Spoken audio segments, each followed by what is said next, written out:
This case already starts out on a very interesting level as we're in the town of Pocahontas, Arkansas. And I don't know how many of you guys knew that was an actual town, but it is. So guys, I can't tell you how crazy the story is.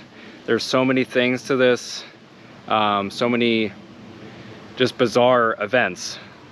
You guys are not going to want to miss this story, so make sure you stick around. Rufe Persful was born on May 25th, 1906 in Salina, Kansas, and died May 16th, 1991 in Santa Barbara, California. When Rufe was 18 years old, he was convicted of murder and robbery of an elderly man, and he was sentenced to 15 years in the Arkansas State Penitentiary. However, unlike normal prisons, the Arkansas State Penitentiary ran things a bit differently back then, as of course this was the early 1900s. They gave Rufe the task of shooting fellow inmates with a shotgun if they attempted to escape. And over the years that he was there, he killed and disabled many different prisoners. And because he did a good job at killing other prisoners trying to escape, they actually offered him a reward of getting out of prison early. Rufe was actually sent back to Arkansas State Penitentiary on numerous occasions for reoffending, and the officials there gave him his old job back. Rufe was finally released. However, in December of 1934, Rufe was actually convicted of other crimes, including kidnapping and robbery, and was sentenced to 20 years in prison for that. He was transferred to the United States Penitentiary in Atlanta. However, 2 inmates recognized him from their time together in Arkansas, and word spread pretty quickly that Rufe was known for killing and dismembering other inmates with a shotgun. So because he was well known, he was beaten up pretty badly by other prisoners, and so he was then transferred to Alcatraz.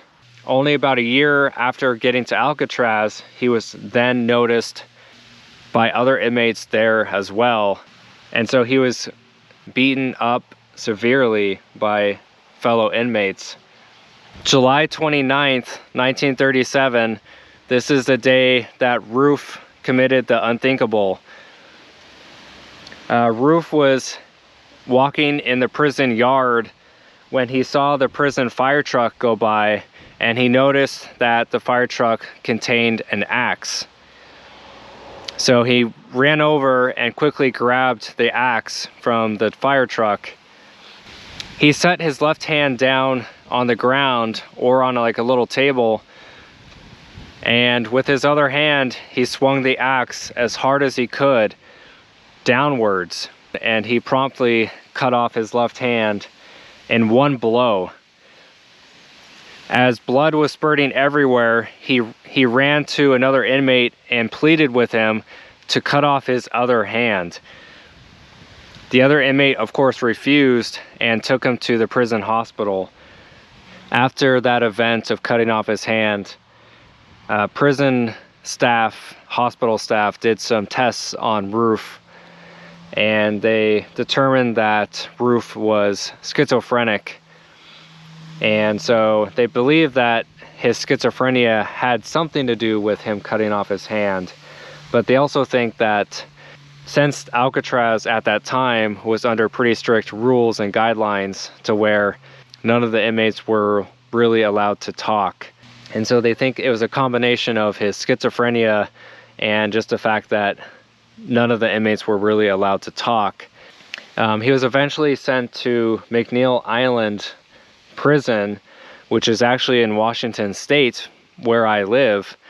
He was finally released in April of 1948, where he moved with a relative to Gary, Indiana, where he never once was convicted of a crime again.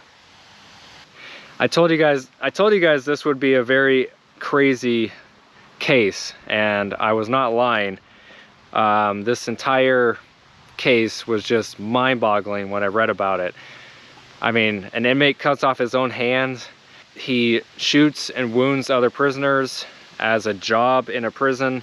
I mean, this is just unheard of. Like, none of this kind of stuff ever happens in any prison. So the fact that this all happened to one particular guy, I was like, I have to tell this story. I have to tell you guys about this interesting individual.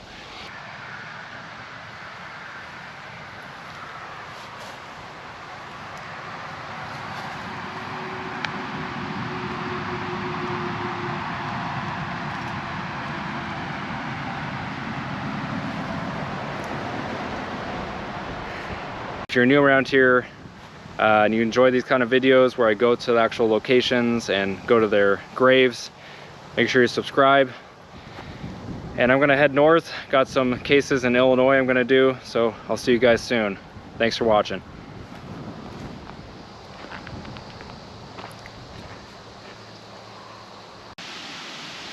If tears could build a stairway and memories a lane, I'd walk right up to heaven and bring you home again.